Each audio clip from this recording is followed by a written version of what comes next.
I don't remember. When was the last time LeBron did an actual interview with a journalist? Yeah, he's too famous for that. He's too famous. He did the Mind the Game podcast with JJ Redick, who was a journalist. That's his friend. Like, that's a little different. That's different than sitting down with like an actual real journalist. So I don't know. Yeah, what journalists like him? No, it's not what. I mean, anyone would love to have LeBron. Seriously, who would turn down a LeBron interview? Nobody's going to turn down a LeBron interview, but that's been always a thing with athletes and journalists. Journalists spend so much time running narratives that when it's time for them to do an interview with that player don't want to. Right? It's like they're trying to get Kevin Durant. Like the shit you write about Kevin, he's read everything. So you're not going to get an interview with Kevin Durant, right? You're not going to get an interview with Kyrie. You're not going to get an interview with Tatum unless the team says, hey, you must do this interview with, TNT. Other than that, these guys listen to what people are saying, and they're like, well, fuck you, right? I'd rather do an interview with another podcast that fucks with me, another NBA player, because another NBA player is going to be selective with his questioning. I mean, I feel you. I mean, like the players get so big that it doesn't matter about the platform. They're bigger than the platform. So they pick the platform that they want. But I just feel like at a certain point, being in the public, me being in the public for so long, you accept the hate as part of it. You don't necessarily get mad at someone just because they said negative things about you. Like, I've gone to lots of platforms that have spoken negatively about me, but I'll still sit down and engage because at the end of the day, it's not personal. Yeah, everyone's doing a job. But athletes take it personal. We take it personal because most of the time what you're attacking is the personal part of the player, not the sport of the player, right? So we understand there's two sides of us. Most people, there's only one side of you. As an NBA player, it's two sides of us, and the one side that you're attacking, and you usually attack, you don't even know that side. You don't know the personal side of it. You don't know the family man. You don't know my charities. You don't know none of that. No one cares. You only know the basketball side, but you use the basketball side to attack the personal side and say, "Oh, you're not this. You're not that. You're not this." And like, where are you getting that from? Right. For the most part, everyone loved Kobe, right? Yeah. No one knew he spent so much doing homeless community stuff. Yeah. No one knew that until he passed away because you don't know who he is when he goes home and takes off that uniform. You only know the uniform person and you think that's his personality. Not knowing he spent and did so much for the homeless community. He did so much for girls basketball. Like I used to go to, because I have the kids, we went to, no one knew he was coaching that team for 2 years. Yeah. No one knows nothing. Everyone fights about how Michael Jordan is the greatest of all time. And I can tell you, no one knows shit about Michael Jordan today. Since 2002. You don't know. If I ask you what's the address of his golf course, no one knows. But I can just tell you, if you're really a basketball fan or really Michael Jordan fan, you would know it has something to do with 23. You can just guess 23. Right? You can just guess and say that's going to be a play on an address. Right? And everybody know, why is it Black Cat Road? Because that was his name. But amongst NBA players, he was the Black Cat, right? Black Cat was known as, right, something you don't cross because it was bad luck for you. Okay. So his nickname was the Black Cat, and that's his golf course address, right? But if you're a real basketball or a real Michael Jordan fan, you would know that. So most people don't know the actual person themselves. They know what they see on TV. Address? If you're a golfer, yeah. Right. But you don't. If you're a golfer, that's where you should go. Black Cat. But it's Black Cat 23. 23 Black Cat. Look, but like historically, but that's what I'm saying. I'm a fan of the person. So if I'm a fan of the person, I know everything the person's doing. So when you're a journalist, when you're attacking the person's character, they don't know which part of them are you attacking my character when I'm not playing or my basketball character? You got to pick one. Right, but I mean, don't you think, like historically I get it because there's only a few media outlets and a few big, sports personalities and so forth. But now when you look at social media, you have to kind of deal with the overall hate and everyone having a voice and so forth. Yeah. Like, I feel like I'm a lot less sensitive now than I was 10 years ago. Because it's like, yeah, I got a million people a day talking shit about me and saying the worst shit possible. No, yeah, You know what I mean? Like, yeah, they're saying it right here. yeah. I hope your mother, I hope your kids, get. You read that enough, and someone's random comment who's a media personality really doesn't matter that much. Yeah. You talk about LeBron, who's got so much hate, so much vitriol over the course of his entire career. It does seem a little odd that now. But hate, like. But he does see everything. As some stuff triggers okay, people. as public figures here, right? There's the internet and then there's real life. You would think that Vlad is hated in real life. That's the exact opposite. Mm-hmm. On the internet, I get a ton of hate every day. I walk out of the house, 2, 3, 4, 5 people a day will ask me for photos, tell me how much they love my shit, pose with their kids and so forth. I don't get hate in real life. On the internet, I get more hate than probably everyone here on this couch. Well, but I feel that's like we're okay. close, Vlad. The chat really doesn't fuck with me. Occasionally. They don't fuck with you. They started to shift a little bit. I don't know though, man. My hate is sort of on, biblical level sometimes. Like Gil said, yeah. You top tier. Top tier, most hated.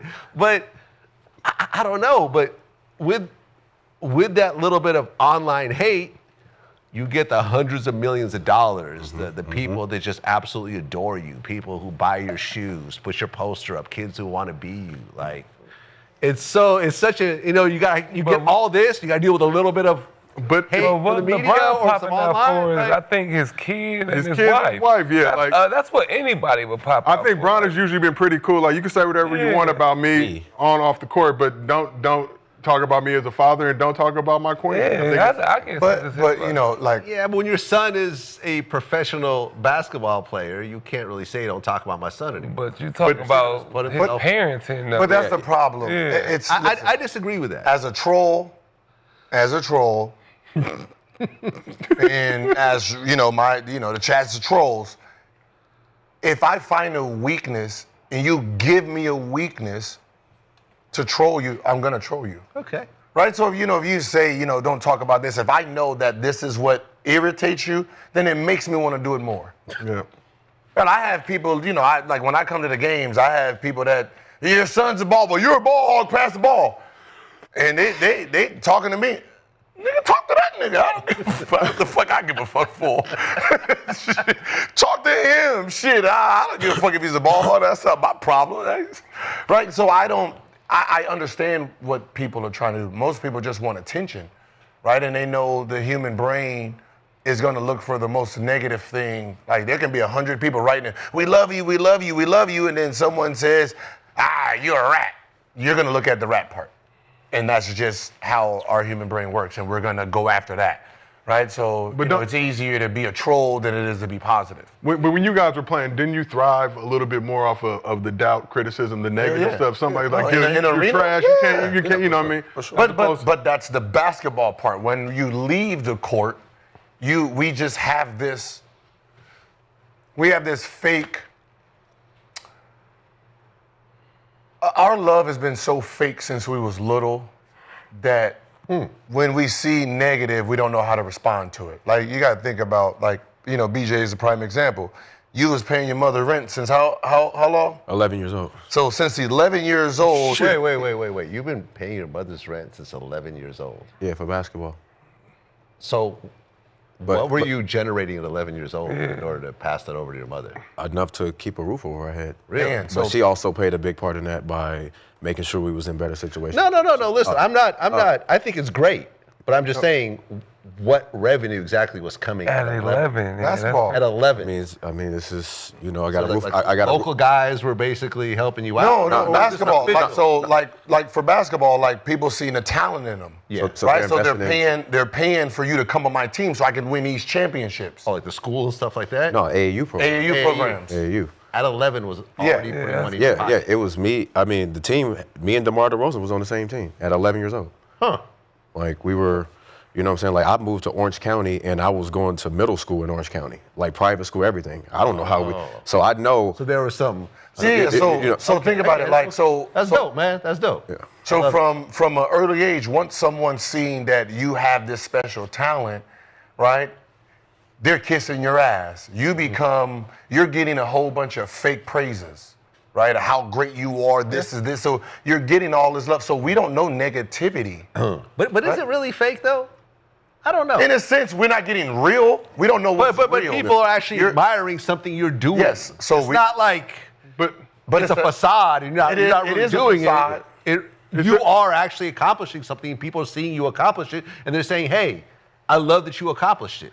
But now think about that. Now, for the first time, got that through middle school, high school, college, and the first time we're gonna hear something negative about us is when we get to the pros, and someone writes this article about how selfish we are. We're not a leader. We're not this. That's our first introduction. When we get to the pros of something that's negative. But that's now. But with social media, it'll start earlier. No, it doesn't. You don't think that you get hate in college on social media? What are you hating me for? Because I'm busting your ass as a road team? Well, we were in college at a different time, so there wasn't a lot of hate on college Facebook. these days. Like Cooper Flag. These days is different. Cooper Flag. What hate is he getting? A lot. The other team because I'm scoring 40? No, a lot. Just like No, man. You won't make it. Yo, you overrated. Yeah, that's not reality. This is that's fake. But it's still there. Reading that though. Like, But that's not real. No one looks at that. Like, I'm the #1 player in the country. I'm doing this. Different. So you're saying I'm not going to make it? Okay. Now, That's not real. When I get to the NBA and a person writes a real article on my real performance, that's the one that hits me. Me scoring 30, 12, and 12, and you say, oh, you're not going to be the #1 pick? You didn't think you had like somebody write something in the Final Four just now? No. What? When he missed the shot and all that? I'm scoring 30-something, I miss a shot, okay? I mean, going to Duke. I mean, okay, but what? Coming out of high school, what is negative? What you mean? The negative comments? I'm sure we go to Cooper Flag. I'm sure we go to Cooper Flag page right now. There are negative comments. Yeah. That's not the same as a person on ESPN or someone writing and saying, this man sucks. He's not this. He's not that. Look at this performance. He's a bust. That is very different from a comment that someone's trying to get an attention. Because of the star power and the ability that those people at the ESPN level have to influence. Travis Hunter. But Travis Hunter. What? Yeah, Travis Hunter. He had hate on epic levels. Yeah. Now you can on epic levels. Now, but it's hate on epic levels of him doing what exactly? Being great? Well, the whole thing with the girlfriend. But that's what I'm saying. It's his girlfriend. So, but you can see how his emotions hit with that. Just that. It's just that. Like the people who's hating this. We love you. We don't like your girlfriend. Yeah, right? That's all and part he's of still it. emotional. But you're getting wrapped up in the whole thing. But you're still with her. But you got to deal with that. Still emotional about that. Hold on, having but that's what I'm saying. A high-profile public girlfriend. But that will get to you. But that, am I right? You're attacking her. You're not attacking. It's different now than back then. Yeah, but you're not seeing the difference. Especially you're someone that was someone who was very social media heavy and also very social media attacked, unfortunately. For sure. You know, so you have a unique perspective on this that the rest of us don't. But you're attacking our women pretty much get left alone. But that's what I'm saying. You're attacking her. That still has But it still reflects. It's still not me. I'm still got 4 touchdowns. You gotta go home and deal with it. Yeah. But you're not. You gotta go home and you know what someone said to me. But it doesn't matter. Someone said I should kill myself so you could be great. Like, you know, like you're coming from a journalist part. You're not attacking me for my greatness. You're attacking her. Okay, cool. But you still gotta hear about it. You're attacking my greatness. They call him dumb and all that. Cool. But what does that got to do with the 4 touchdowns? About the 4 touchdowns. Pictures of his girl with other dudes in the party. He waiting outside. Like, that's attacking your character. Yeah. That's attacking her character. No, if I'm sitting outside, my character too. Who's she gonna vent to? You. They said you a sucker and all this. When Kevin Durant gets mad, what are you attacking? Well, he keeps everything private. What are you attacking? He keeps everything private. What are you attacking? The whole porn star. What are you attacking? You're attacking thing. I don't know. You're saying even though he's averaging 27, you're attacking him and his basketball knowledge, his skill, his professionalism. When you say you're not a leader, and he's like, how the fuck are you gonna say that? Who the fuck are you? You ain't even been in one practice. I've never seen you're online talking about my profession that I do for a living. Wait, did KD? You attacking my girlfriend? I don't give a fuck about that. I'm a defender, but that has nothing to do with what I put my heart into. Didn't KD get caught with his burner account, replying to people? But again, so to say that it doesn't bother him when he's doing all that, I'm saying to think you're KD, let me create a fake burner account so I can argue with trolls. This is how I'm going to spend my time. But again, why it makes no sense. No. I have never had a burner account in my life. And I am like 1/100th of a KD, celebrity level and wealth level. But that's not what. But again, I would never think to waste my time doing this. But he does. For him, it was important enough to argue with a random person. Yes. Kevin Durant. Yes. And you have a picture of like a gopher arguing with somebody who probably has a picture of a cat. I'll say in KD's defense with that, he just wanted to feel normal. Kevin can't have a regular conversation with somebody on Twitter or social media without them saying, "Oh, you're Kevin Durant." Now, if I'm just a regular person, to have a regular conversation with someone. Sometimes you be bored. You just want to communicate. You want to be social. You know what? Pointless activity. So somebody like Kevin Durant, people laugh at him for having a burner account to defend himself. I guarantee you, if you take the two most hated people, Kevin Durant and LeBron James, and let's say, all right, we all Stephen A. Smith, everyone who attacks, let's go to work. Let's do a 24-hour Truman Show on let's see who puts in the most work in their job. The people who bash can't even do 25% of the things these people do. Totally when Kevin Durant sits there and he's sitting there watching film for 3 hours, working out for 6 hours, working on his body for 3 hours, and you have the nerve to say, I'm not a leader? That's why the burner account happens. The burner account happens because I put so much time to be questioned by who? You go to work for 30 minutes? Get the fuck out of here. Who are you?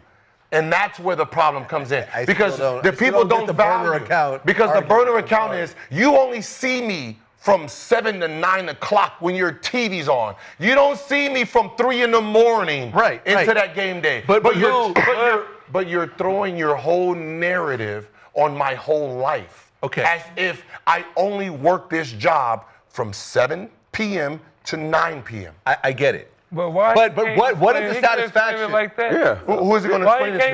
No, just on his Your own burner page. account responds, no one sees the response, and that's it. Yeah. A burner account with 3 followers responds to a troll who's got 18 followers. It doesn't matter who the... And life goes on and nobody cares and nothing happens. Yeah, but sometimes you just got to pop out and talk to that one person. I don't get it. Now, if he responded, it'd be like, okay, I respect that. But to respond with a burner account just seems ridiculous. Yeah, he got fined $50,000 for responding for himself. Well, the Michael Rappaport thing? Yeah. Okay. So he can't be him. You can respond a certain type of way. You just can't respond like I'm gonna fuck your wife or whatever the fuck. You can't respond regular. Okay. Yeah, you can't do that. But I don't know, man. I don't get it. You go crazy. I forgot about that. You don't get it because the athlete is the one that gets attacked, but can't fight back because he gets fined from his job. Huh. So now you got to create these avenues and just basically take it. Like you can't be normal. Like if LeBron James addresses you or anybody addresses you straight up like a man, his job now takes offense. Your job doesn't. Rappaport didn't get fined by nobody. No. There's no sponsor there. We're going to fine you $25,000 for doing it. No. So basically they have to sit on pins and needles. So I'd rather come from a fake account to defend myself. Even if one person sees it, I don't give a fuck. One person. Yeah, I mean, listen, I interviewed Michael Rappaport about this. I know him. I don't think what he did was cool at all. From what I understand, those two actually had a relationship, and I think that KD was actually hiring Rappaport to do some work for him and so forth. So I think KD felt that he was in a safe space DMing somebody he actually knows. So I don't like that Michael put that out there, and I told him that in our interview. Yeah. But, I guess in those situations, you can never really trust anybody. Yeah. Like, I get it. I get it. So, let's shift. Yeah, I remember when I was on Twitter, I was, being my Twitter, having fun on my Twitter. Well, that was after you retired, though. This is when I was playing. Oh, you were on Twitter when you were playing? Yeah, when I was playing, it was on a lockout, and I was getting fined $50,000 for comments. What did you say to get a $50,000 Some wild shit. guy? Here's saying That's some wild. That's just wild, regular Give me an funny example. shit. No, I want to hear the $50,000 tweet. Yeah. You got it, man. You can't be that rich when you forget It was 2010. It was oh,